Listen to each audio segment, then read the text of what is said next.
Hi everyone, welcome to another video. Today I'm going to show you how I cook my pasta at home, and it's very simple and you will get to enjoy it. So let's just get right into it.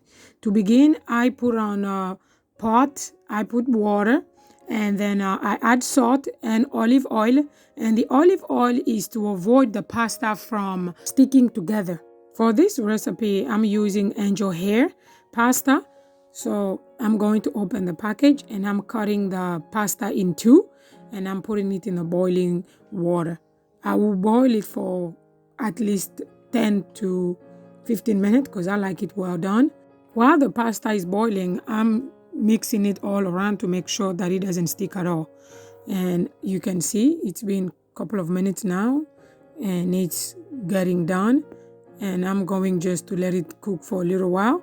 And now it's ready. I turn off the stove and I'm draining my pasta.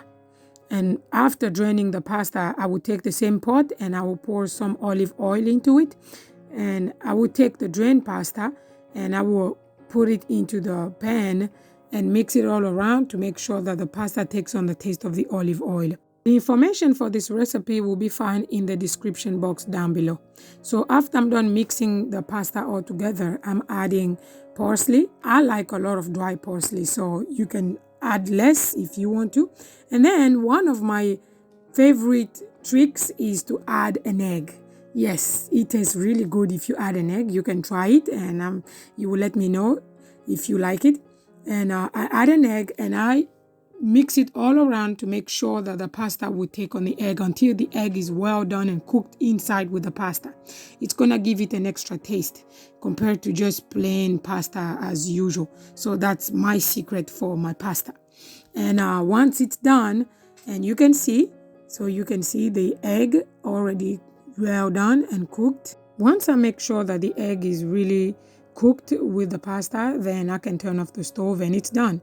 It's quick and that's simple, and you will enjoy it. Your family will enjoy it. Let me know in the description box down below how you found it when you will try it. As you can see, the pasta looks really good and it tastes really good too. It's different from just a plain pasta. So once you try it, let me know. You can serve this pasta with shrimps that I posted last week, and you can have the recipe there too. And I hope you enjoy it. Thank you for watching. Don't forget to subscribe, hit the like button and the bell of notification to get notified every time I post a new video. And don't forget to share the video. Until next time, enjoy.